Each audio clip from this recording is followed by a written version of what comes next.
In the quiet halls of Windsor, a family meeting meant for unity became the most explosive moment in modern royal history when King Charles looked his wife in the eye and stripped her of her royal title in front of everyone.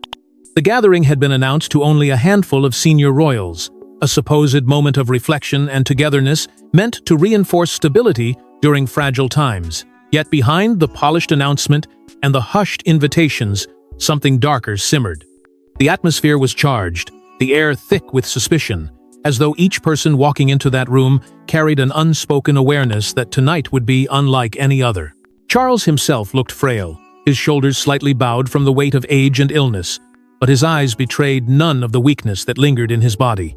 They were sharp, unflinching, and steady. There was a determination there, one that seemed almost out of place for a man so often portrayed as indecisive. He sat in silence for several long minutes before anyone dared speak, his very presence commanding the room in a way that silenced every cough, every shuffle of feet. Camilla entered with her usual blend of confidence and calculation. Her presence was commanding in its own right. She believed she was walking into a meeting designed to further cement her role within the monarchy. To her mind, this was the next step in establishing her permanence as queen consort, the rightful partner by Charles's side. The faint smile she carried suggested that she expected support, deference, and perhaps even celebration. What she could not see, or perhaps refused to see, was the storm that had already gathered around her throne. William and Catherine followed closely behind, their steps synchronized, their expressions carved from stone. They exchanged no words with Camilla, offered no gestures of acknowledgement, yet their silence was its own statement. Their eyes darted to Charles, then back to one another, as though communicating something in a language beyond words. They knew. They had been preparing for this moment in their own way, watching the balance of power shift, waiting for the final act to play itself out. And then there was Princess Anne, seated near the head of the table. Her face was unreadable, her eyes betraying nothing but an iron calm. To those who knew her best, her composure was revealing in itself. It was the kind of stillness that came not from ignorance, but from certainty. Anne had always been the guardian of duty, the quiet enforcer of the crown's traditions, and on this night, her silence hinted that she had already seen the script of what was to come. The moment hung in the air like a pendulum waiting to drop. Conversations died before they began, and the sense of anticipation grew unbearable. Charles cleared his throat, an ordinary sound, yet one that struck the room like a thunderclap. Every head turned. Camilla's smile faltered, ever so slightly. William's jaw tightened. Catherine lowered her eyes, but the faintest flicker of satisfaction touched her lips. Anne sat unmoving, her eyes locked firmly on her brother, as if daring him to follow through. And then, with words that no one in that room ever believed they would hear, Charles spoke. His voice trembled only once, but it carried the weight of finality. In a tone that brooked no argument, he declared that Camilla would no longer carry the royal title she had worn into that room. The silence that followed was deafening, a silence filled not with peace, but with the roar of everything left unsaid. Gasps escaped. Camilla's hand clutched the table as though to anchor herself, and William's eyes flashed toward his father with both shock and a strange sense of inevitability. It was not a decision spoken lightly, nor was it one that could be reversed. In that moment, the illusion shattered, and every hidden fracture within the family came rushing to the surface. Charles's frailty no longer mattered. His voice, his resolve, his authority, all of it reigned supreme as he delivered the blow. For Camilla, it was humiliation. For William and Catherine, it was vindication. And for Anne, it was the confirmation of a truth long awaited. But what led to this extraordinary moment wasn't born in a single meeting. It was decades of suspicion, hidden conflicts, and secret decisions now crashing into the open. What looked like a polished royal marriage was quietly collapsing behind palace walls, and insiders say Charles had been preparing for this day long before Camilla even realized. The cracks did not appear suddenly. They grew slowly, almost invisibly, hidden behind ceremonies, polite smiles, and rehearsed words. From the outside, the king and queen consort seemed united, but within the inner circles of the palace, there was a persistent sense of unease. Those closest to Charles began to notice that his patience with Camilla's influence was wearing thin, a patience already fragile from the immense pressures of the throne. Each disagreement, each private quarrel, was another stone added to a wall that threatened to divide the monarchy at its very core. The earliest signs emerged soon after Charles's ascension. Camilla, once celebrated for her resilience and ability to navigate public opinion, began to overstep in ways Charles could no longer ignore. Small disputes over ceremonial roles, who should take precedence at key events, or how certain protocols were managed, quickly escalated into a battle of wills. While Charles clung tightly to tradition, Camilla leaned toward asserting her authority, demanding recognition that exceeded her title. These subtle power struggles, invisible to the public, left Charles increasingly uneasy, for he knew that once protocol was bent, the very fabric of monarchy could begin to unravel. Adding to the strain was Camilla's growing insistence on involving her family in matters that Charles believed should remain sacred to the crown. Her children and extended relatives began to circle closer to the heart of royal life, appearing in spaces once carefully guarded for the Windsor bloodline alone. To Charles, it was not merely a family blending, it was encroachment. The whispers in corridors grew louder. Was Camilla building a legacy not for the monarchy, but for her own bloodline? Each suggestion of her family stepping into roles traditionally reserved for royals left Charles feeling cornered, betrayed, and alarmed. The situation worsened when Camilla's reach into royal charities began drawing scrutiny. What began as noble intentions soon transformed into accusations of overreach. Trustees and long-standing royal patrons began to quietly complain that Camilla was redirecting influence and resources in ways that placed her name and interests above the crown itself. Though the public never saw the storm, inside the palace, these tensions were boiling, with Charles caught between protecting the institution and preserving his marriage. For the king, who had endured a lifetime of personal battles, the idea of his reign being overshadowed by whispers of Camilla's ambition was intolerable. Then came the tension with Catherine, a quiet but pivotal force. Unlike Camilla, Catherine understood the delicate balance between tradition and modernity, and she sensed that the public's tolerance for Camilla was far thinner than anyone in the palace admitted. In private, she reportedly warned Charles that the queen consort's increasing assertiveness would invite backlash, reopening wounds that Diana's memory had never allowed to fully heal. Charles listened, torn between his loyalty to his wife and the undeniable truth that Catherine represented the monarchy's future. Catherine's words lingered, echoing in Charles's mind as a reminder that to safeguard the crown, he might have to make the most painful choice of all. William, too, began to draw back. Subtle but telling, he distanced himself from Camilla's initiatives, attending fewer of her engagements and speaking less publicly in her support. To many, it looked like nothing more than scheduling conflicts. To those behind the scenes, it was a deliberate act. William understood that aligning himself too closely with Camilla risked alienating a public that saw Catherine as the rightful standard-bearer of the monarchy. Every quiet withdrawal, every absence, was another step in shifting the balance of power toward his side of the family. Charles noticed, and the message was clear. His heir would not tie himself to Camilla's fate. And all the while, Princess Anne remained steadfast in her skepticism. Though never publicly hostile, her silence spoke volumes. She had never fully accepted Camilla's position, and her guarded demeanor reinforced the sense that Charles was standing on unstable ground.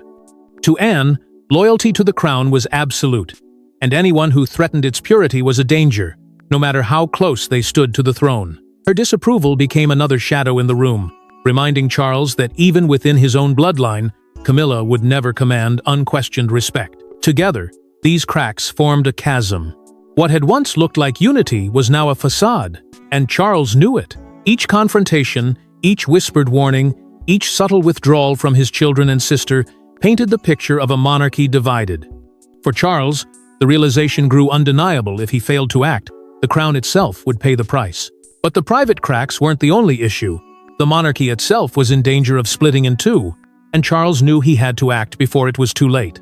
Outside the gilded palace gates, the public mood was turning, and Charles realized the very survival of the crown could depend on removing the woman once meant to steady it.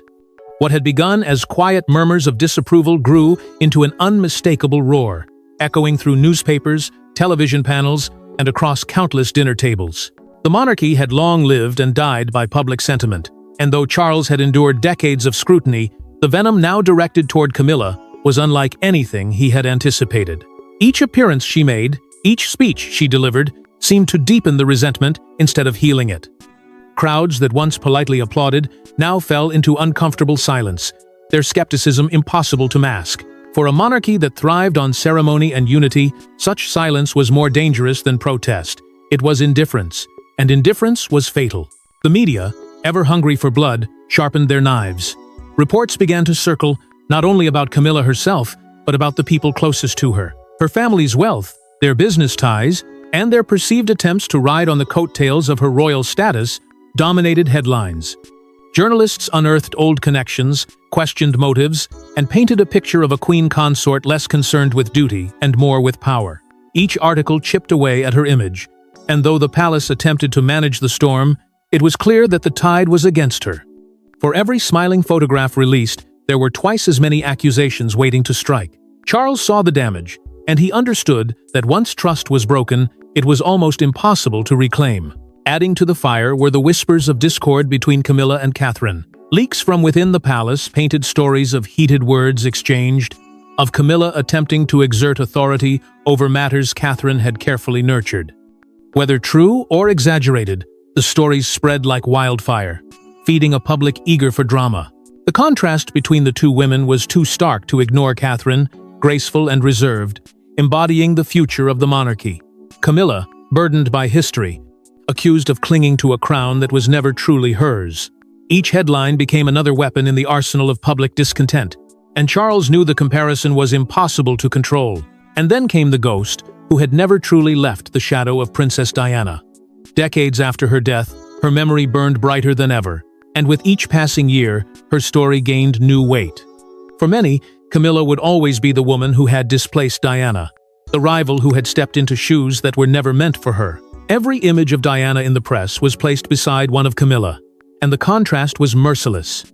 Diana symbolized compassion, tragedy, and sacrifice.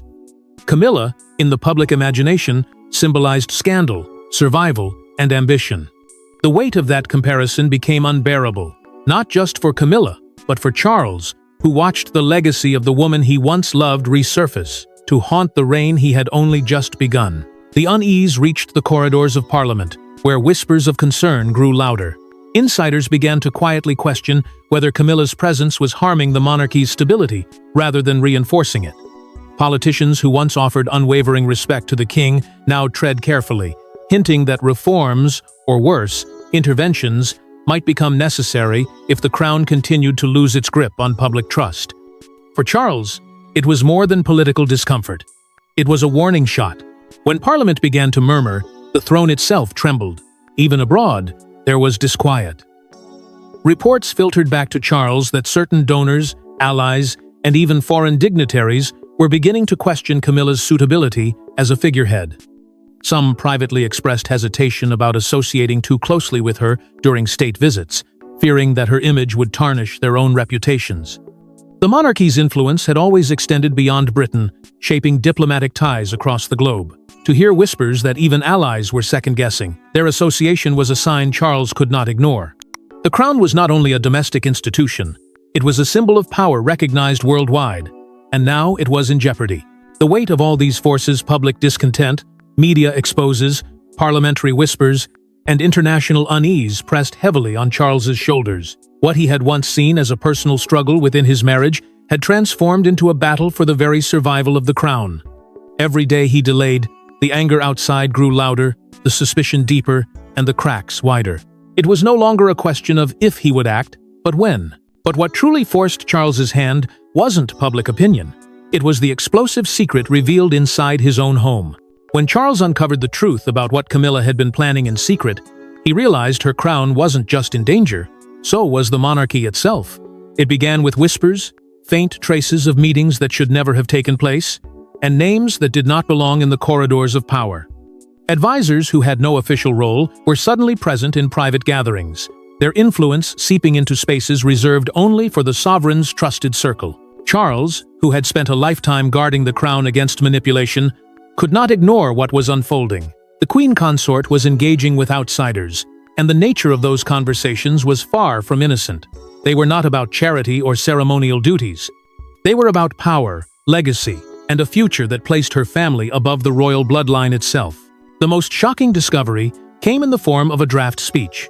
It was never delivered publicly, but its very existence sent shivers through Charles's core.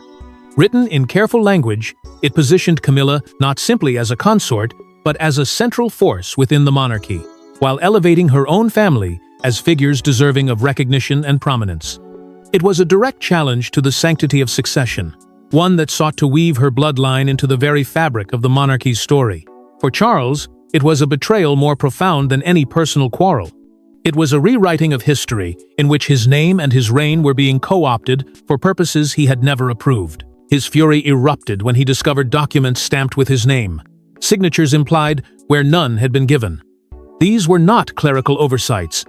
They were calculated moves, attempts to project authority without his sanction. To the king, it was more than an insult. It was treasonous in spirit, if not in law. He felt the monarchy being pulled away from his grasp, reshaped by hands that had no rightful claim to its throne.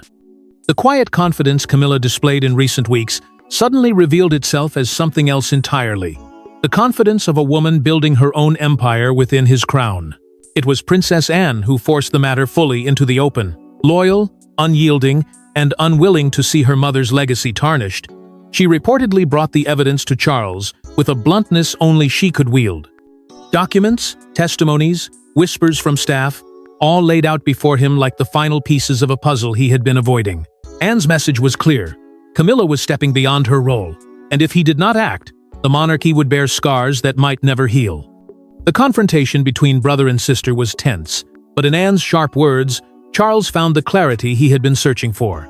In the weeks that followed, his conversations with William grew increasingly heavy. Father and son sat together, sometimes in silence, sometimes in fierce debate, wrestling with the reality of what Camilla's actions meant.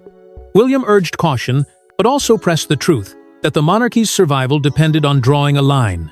They spoke of Diana, of legacy, of the fragile trust of a nation that could not endure another betrayal. For Charles, these exchanges cemented the decision that had already been forming. He would have to act, not in whispers, not in private corrections, but with a gesture so powerful it would silence the doubt forever. By the time the family meeting was called, the decision was no longer in question. Charles knew the price would be devastating, both personally and publicly.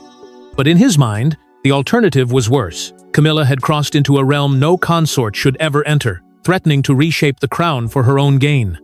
Only a decisive act, brutal in its clarity, could restore order to a monarchy unraveling under the weight of secrets. And so, the stage was set not for a gentle conversation, but for a brutal family reckoning. In a moment that froze the room, Charles's voice cracked through centuries of tradition as he declared Camilla would no longer carry the royal title she once fought to claim. The silence before his words was unbearable, stretched so thin that even the faintest sound would have shattered it. Every royal eye was fixed on him, searching for the meaning behind the pause, the weight of his hesitation. He held their attention like a man standing on the edge of a cliff, and all of them, even Camilla herself, sensed the plunge was near. Charles's hands trembled slightly as he held the document sealed with the royal crest, the symbol of absolute authority. It was not just paper, it was the embodiment of centuries of power, a reminder that his word carried the force of law. The weight of the crown pressed upon him in that instant, yet his resolve cut through his frailty. The sight of his trembling hands only made the room lean closer, for everyone present knew that this was not weakness, but the gravity of an act that could never be undone. Camilla's expression, so carefully maintained, faltered as he spoke. A smile had lingered at the corners of her mouth when she first sat down. A quiet signal of confidence, as if she believed the meeting would end in yet another confirmation of her position. But the moment the words struck her ears, the smile collapsed into disbelief. She stared at Charles, waiting for him to retract, to soften, to turn the declaration into a mistake. But he did not.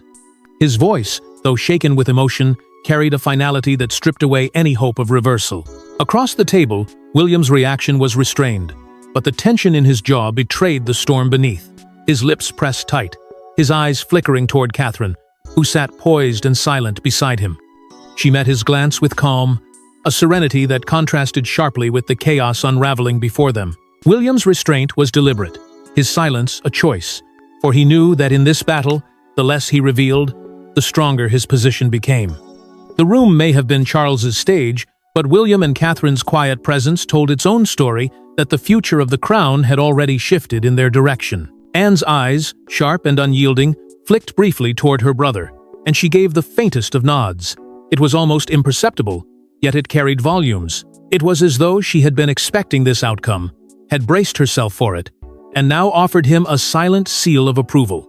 Anne had always been the enforcer of duty, the one who understood the harsh necessity of decisions others could not bear to make. Her nod did not console Charles. It confirmed to him that what he had done was not just right, but inevitable. Camilla, however, could not remain silent. Her voice cracked with desperation as she protested, her words tumbling out in disbelief and anger. She accused him of betrayal, of humiliation, of tearing apart the marriage they had fought to defend before the world. Her protests echoed through the chamber, but Charles's tone, steady and unwavering, cut her off with brutal efficiency. For every word she hurled at him, his response was colder, sharper, and final. His decision was not up for debate. Her crown was gone, her title dissolved, and her place in history was being rewritten before her eyes. In that moment, the balance of power shifted irreversibly. What had been whispered in shadows, hinted at in rumors, now became reality. The king had stripped his queen of her crown, not in private silence, but before the very family that had doubted her from the beginning. The air was thick with disbelief, yet beneath it ran the current of inevitability. This was no accident, no rash decision. It was the climax of years of tension, betrayal, and secrets finally laid bare. But even as Camilla's title was stripped away, the fallout was only just beginning. As the dust settled, two figures emerged stronger than ever, William and Catherine, who had played the game of silence so masterfully that the crown itself shifted toward them. While the confrontation between Charles and Camilla had stolen the breath from the room, what lingered afterward was not just the shock of a queen being dethroned, but the quiet realization that William and Catherine had been standing in the shadows, waiting for this exact moment. They had not shouted, nor demanded, nor stirred the pot openly, but through patience, precision, and timing, they had ensured that when Camilla fell, the crown's weight would slide naturally toward their side of the family. William's role in this silent maneuver was far more intricate than the calm expression he wore during the confrontation suggested. Behind closed doors, he had long been pressing his father with subtle words, urging him to consider the public's growing resentment and the danger it posed to the monarchy's survival. He never forced, never demanded outright, but carefully seeded doubts and arguments at moments when Charles's guard was lowest. It was not manipulation, it was strategy. William understood his father's deep sensitivity to public opinion and used it as leverage, gently steering him toward the unthinkable decision. What looked like Charles's spontaneous moment of authority was, in truth, the result of William's steady pressure behind the scenes. Catherine's role was even more delicate, yet no less powerful. With quiet diplomacy, she worked through palace staff and trusted allies, strengthening relationships and ensuring loyalty rested firmly with her and William. She did not speak against Camilla directly. Doing so would have been reckless. Instead, she built an image of steadiness, compassion, and grace that contrasted with Camilla's increasingly embattled presence. In the eyes of the staff who mattered most, Catherine was not just the Princess of Wales. She was the inevitable future, the queen-in-waiting who would carry the monarchy with dignity into a new era. Every smile, every act of kindness, every gesture of restraint became another brick in the foundation of her unshakable position. Beyond the palace walls, Catherine's image had begun to eclipse Camilla's entirely. The public saw her not only as the face of modern royalty, but as the symbolic new Diana. It was not that she imitated Diana, but rather that she embodied the same qualities the people yearned for: compassion, grace under pressure, and an unshakable devotion to duty. The media fanned the comparison relentlessly, placing Catherine's warmth and elegance against Camilla's missteps. In every contrast, Catherine came out stronger, until the narrative of her as the natural heir to Diana's mantle was unavoidable. For Charles, this was not only reassuring but essential. By elevating Catherine, he was healing wounds that had festered for decades. Princess Anne, always cautious, always rooted in duty, found herself quietly aligning with William and Catherine as well. She recognized in them the discipline and restraint necessary to preserve the monarchy in perilous times. Though she rarely offered words of praise, her support came in subtler ways: a nod at the right moment, a willingness to back their initiatives, a refusal to defend Camilla when the walls began to close in. Her silent approval only reinforced the shifting balance of power. The public and the press quickly interpreted Charles's act of stripping Camilla's title as more than punishment. It was seen as protection for Catherine's future role as queen, protection for William's eventual reign, protection for the monarchy itself. The people who had grown weary of scandal now saw Charles's move as a safeguard, an act of paternal sacrifice to ensure that the next generation would inherit a crown untarnished by controversy. In this narrative, William and Catherine were not merely passive beneficiaries, they were the rightful heirs, elevated above the storm. By the time the dust fully settled, the shift of power was undeniable. Camilla's circle had been dismantled, her influence erased in a single stroke, and the loyalty of both palace and public had gravitated toward William and Catherine. They did not need to raise their voices or strike openly. Their silence had been their greatest weapon, and it had won them everything. But for Camilla, this wasn't just about power slipping away, it was about humiliation, and her response would shock everyone. Stripped of her title, Camilla didn't bow her head in defeat. Instead, she prepared to fight back, threatening to unleash secrets that could burn the monarchy to the ground. For a moment, the room remained frozen in disbelief, the weight of Charles's decision still heavy in the air. But then came the sound no one expected, Camilla's voice, breaking the silence with a cry not of surrender but of fury. Tears welled in her eyes, but they were not born of sorrow alone. They carried the venom of betrayal. She accused Charles of humiliating her in the cruelest way possible, in front of the very family who had doubted her from the beginning. Her words trembled with pain, yet behind them was the edge of a threat, sharp enough to cut through the crown itself. Through shaking breaths, Camilla declared that she knew too much and would not go quietly. Her tone shifted from heartbreak to menace as she reminded the family that decades of conversations, letters, and whispered confidences had passed through her hands. She had been more than a consort, she had been a keeper of secrets. And now, she made it clear that those secrets would not remain buried if she was cast aside. The implication was devastating. Every royal in the room understood the magnitude of what she was saying. Camilla was not threatening scandal for herself. She was threatening to drag the entire institution down with her. The mention of private letters sent a shiver across the table. There were rumors, always rumors, of communications between Charles and others during the darkest periods of his marriage, of notes exchanged in moments of weakness, of sensitive conversations recorded and stored away. If Camilla possessed even fragments of these, and if she were willing to release them, the monarchy's carefully constructed facade could crumble overnight. She claimed to hold conversations that would reveal the inner fractures of the family, the conflicts hidden from the public eye, and documents that could destroy the trust between crown and country. The royal family sat in stunned silence, unable to interrupt her outburst. Charles himself, though outwardly composed, was shaken by the venom in her words. William's gaze darkened, Catherine's stillness sharpened, and Anne's face hardened as if carved from stone. None dared answer, for every word Camilla spoke raised the stakes higher. Her fury had broken the rules of royal decorum, and in doing so, she had shifted the confrontation into dangerous territory. The monarchy had always survived in secrecy. Camilla was threatening to turn those secrets into weapons. The fear was no longer about losing her title. It was about what she might reveal. What exactly did she mean when she claimed to know too much? Could she truly follow through? Or was it the desperate bluff of a woman who had lost everything? That uncertainty was the most terrifying part. For in the world of royalty, perception mattered as much as truth. Even the suggestion of betrayal, even the whisper of scandal, could fracture the fragile trust of a nation already weary of palace intrigue. The tension was unbearable, the line between loyalty and treachery blurring before their eyes. Camilla's words were more than defiance. They were the promise of war. And the family understood that from this moment forward, silence was no longer her weapon. Her weapon was exposed, and whether or not she would wield it hung like a shadow over them all. And as Camilla stormed out, one thing became clear. The royal family was entering a new chapter, defined not by unity, but by war. With the monarchy teetering, advisors scrambled to contain the firestorm Charles had unleashed, knowing one wrong move could destroy the crown forever. The moment the private meeting ended, the palace erupted into chaos. Doors closed, phones rang endlessly, and senior staff huddled in hushed conversations as the magnitude of what had just occurred settled in. The king's decision had been absolute, but its implications were volatile. What had begun as a family confrontation was now on the brink of becoming an international crisis. Advisors knew that if the news slipped uncontrolled, the monarchy's fragile hold on public trust could collapse overnight. Within hours, immediate briefings were called.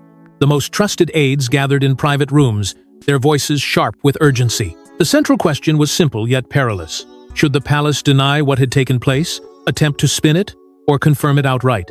Each option carried grave risks. A denial would crumble the moment Camilla chose to speak, and everyone understood she would not remain silent for long. Spinning it as a minor correction of protocol risked insulting the intelligence of a public already restless. Confirmation, however, would be unprecedented. A sitting monarch publicly stripping his wife of her title, with all the humiliation and division that such an act would invite. The weight of that choice pressed heavily on every advisor in the room. Fear of Camilla's next move only deepened the panic. She had stormed out with threats still echoing, her words promising revelations that could tear the monarchy from within. The possibility that she might hand private letters, conversations, or documents to the press was no longer dismissed as idle rage. It was a clear and present danger. Advisors whispered of scenarios in which newspapers splashed intimate royal secrets across their front pages, secrets that could not be contained once they escaped the palace gates. The monarchy had weathered scandals before, but the prospect of betrayal from within the royal household itself was unprecedented. This was not a distant enemy. It was a crown, torn apart by its own hand. In the midst of this storm, William's voice cut through the noise. Calm yet resolute, he insisted the narrative must be reframed, not as a family fracture, but as an act of unity and renewal. To him, Charles's decision had to be painted as a courageous step to protect the monarchy's future, to safeguard Catherine's role, and to restore faith in the crown. Anything less would look like weakness. William's conviction was unshakable, and though some advisors hesitated, the logic was undeniable. Survival depended on controlling the story, not avoiding it. Catherine, meanwhile, became the palace's most powerful weapon. With quiet dignity, she agreed to appear publicly, her presence intended to reassure a nation that was watching in shock. She said little, but her composure spoke volumes. Where Camilla's downfall represented chaos, Catherine embodied calm. The contrast could not have been more stark, and palace strategists knew that every photograph, every image of her grace, would anchor the monarchy's credibility at a time when words might fail. She was not just supporting her husband, she was steadying the institution itself. And in the shadows, whispers grew of Anne's steadfast loyalty to Charles. Though she remained silent in public, staff close to the family suggested she had privately reinforced her brother's resolve, reminding him that leadership demanded hard choices, no matter how painful. Her support mattered more than many realized. Anne, the figure of unyielding duty, lent Charles the strength to hold firm even as the palace descended into chaos. Yet, even as advisors crafted statements and prepared for the storm, there was an unshakable truth no spin could erase. The monarchy had crossed a line from which it could never return. Camilla's title was gone, the family was fractured, and the institution stood on fragile ground. No matter how carefully words were chosen, the damage had already been done, and the crown would never look the same again. But beyond spin and statements, one truth remained. The monarchy had been forever changed in a single afternoon. Thanks for watching. Don't forget to like and subscribe, and we will see you in the next one.